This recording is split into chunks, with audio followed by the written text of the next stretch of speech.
Saya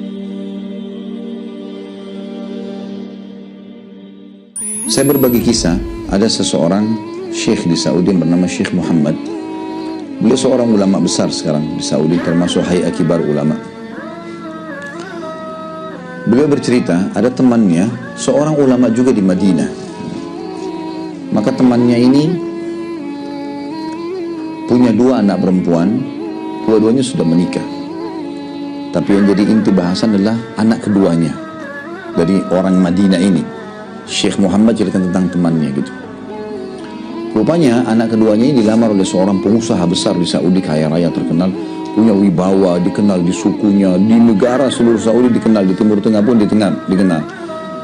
Kelihatannya orangnya, performanya baik gitu. Ternyata setelah menikah, yang terjadi adalah si anak orang syekh dari Madinah ini, kebetulan dua anak perempuannya, yang pertama sudah menikah dan bahagia, yang kedua ini yang ada masalah. Dan ini adalah lebih salihah, lebih baik daripada kakaknya sebenarnya. Dia coba menahan masalah rumah tangganya, dia tidak ceritakan pada ayahnya. Akhirnya dia ceritakan dan sampaikan, ayah, cobaan Allah pada saya ini, laki-laki yang menikahi saya tidak seperti yang anda sangka. Tidak berlalu 2 hari kecuali pasti mukul. Pasti mukul dan sangat menyakitkan. Kalau bukan karena iman saya dan menjaga nama baik anda, saya sudah cerai. Lalu kemudian ayahnya perempuan ini nasihati anak mantunya. Rupanya iya gitu ya. Kayak tidak dihiraukan saja. Karena dia punya wibawa, dia orang kaya raya. Dia nggak peduli cerai pun nggak penting buat dia, nggak masalah. Maka kata Syekh Muhammad, temannya ini ulama juga, datang kepada dia. Dia bilang, Syekh Muhammad, saya sudah sering konsultasi dan diskusi sama anda, dan saya malu karena banyaknya sering bicara. Kata Syekh Muhammad, tidak usah malu, silahkan, sampaikan saja. Kita saudara muslim bisa saling berbagi. Maka dia pun menyampaikan. Dan ini kata para ulama, kalau kita mau berkeluh kesah, menyampaikan, bukan keluh kesah kepada Allah, tapi kalau kita mau dapatkan, bermusyawarah dan nanya sebuah hukum, larinya kepada alim. Orang lain tidak usah gitu. Karena tidak ada solusi. Kalau kita hanya bicara kepada orang tua, kita juga takutnya malah jadi masalah, beban buat mereka gitu kan. Walaupun kisah ini si anak perempuan menyampaikan kepada ayahnya, tapi Syekh Muhammad mengatakan silakan, karena dia tahu, dia bilang saya akan jawab sesuai dengan ilmu yang saya miliki. Dia bilang silakan cerita, dia ceritalah tentang anaknya itu. Kata Syekh Muhammad, kalau anda menunggu jawaban dari saya, maka saya yakin pendapat saya tidak jauh dari pendapat anda. Kita sama-sama manusia. Akan sama, dalil yang saya sampaikan pun anda sudah tahu. Sabar misalnya, sama. Mau nggak saya kasih solusi yang pasti dapat jalan keluar? Oh iya, pasti saja. Anda dari Madinah, Mekah dekat sekali. Datang kepada rumah Allah di sana. Umrah, niat khusus berdoa untuk masalah itu. Supaya anak mantunya dikasih hidayah, berhenti memukul anaknya dan rumah tangganya bahagia. Kata temannya ini, saya nggak pernah berpikir itu sebelumnya. Baiklah, terjadi hari Rabu waktu itu. Hari Kamis besoknya, pas malam Jumat, dia beli pesawat jam 3 subuh. Penerbangan pertama dari Madinah ke Jeddah, Jeddahnya masuk ke Mekah gitu. Dia beli tiket pesawat sama istrinya. Ini cerita tuh 20 tahun yang lalu, masih belum ada handphone.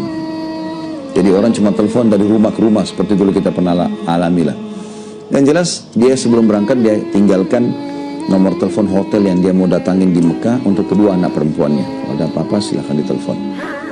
Dia berangkatlah sama istrinya. Dia bilang saya masuk Mekah, alhamdulillah masuk ke hotel, segera Allah mudahkan. Saya kasih berita ke resepsionnya, kalau seandainya ada yang telepon saya, bilang saya akan telepon balik. Dia bilang kemudian saya masuk ke Masjid Haram, saya tawaf, saya sa'i, sholat di belakang makam Ibrahim, semuanya doa saya fokus supaya anak saya keluar dari masalahnya. Selalu gitu, solusi itu minta, ya Allah saya berkeluh kesah padamu, selesaikan masalah anak saya. Anak saya tahu salihah baik, suaminya yang mohon berikan hidayah, kembalikan kepada Allah SWT. Dia bilang begitu. Dia bilang setelah selesai semuanya, azan subuh.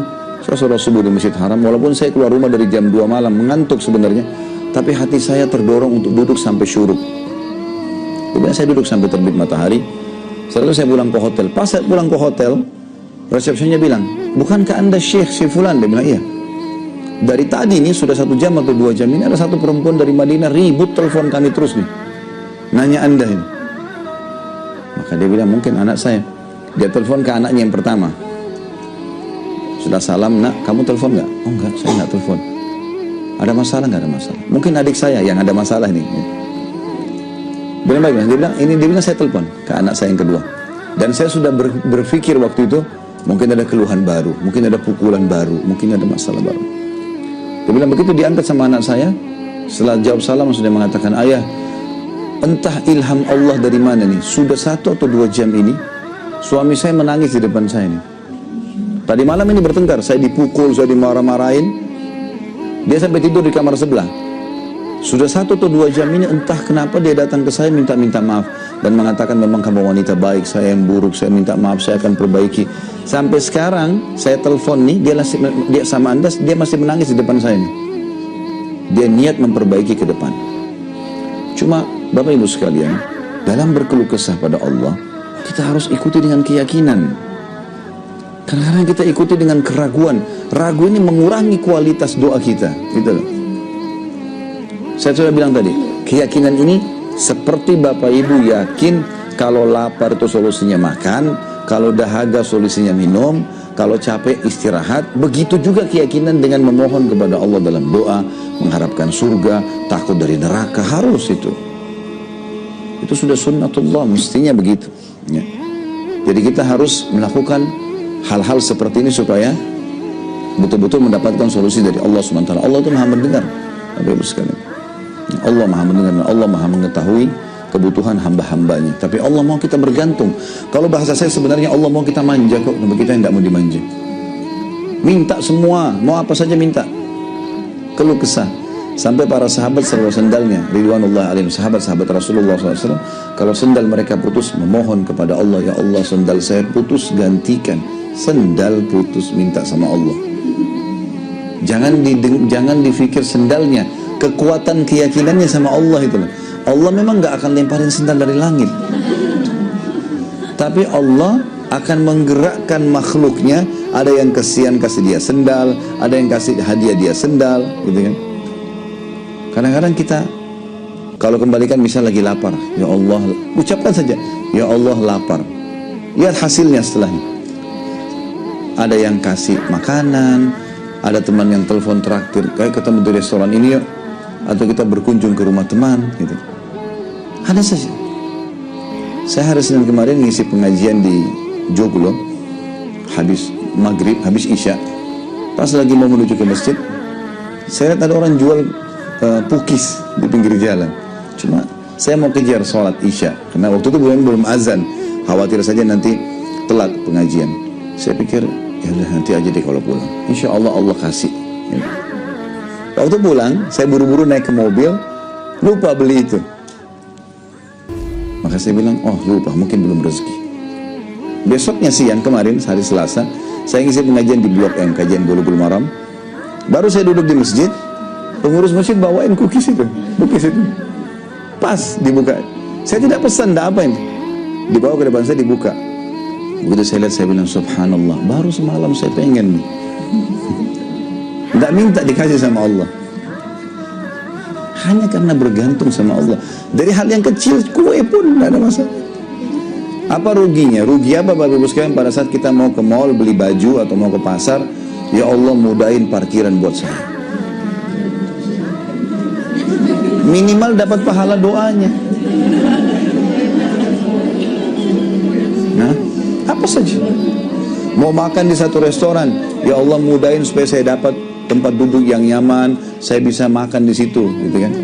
Siapa tahu pas mau tutup Allah masih tunda, tidak ditutup aja, kita masih bisa dapat. Nah, kita kurang sekali ketergantungan sama Allah yang seperti ini. Kayaknya nggak perlu gitu loh sama Allah. Kesannya kita jalan aja sendiri. Padahal sebenarnya Allah mau kita manja, kok aneh dimanjain nggak mau. Biasanya ibu-ibu suka dimanja sama suaminya gitu.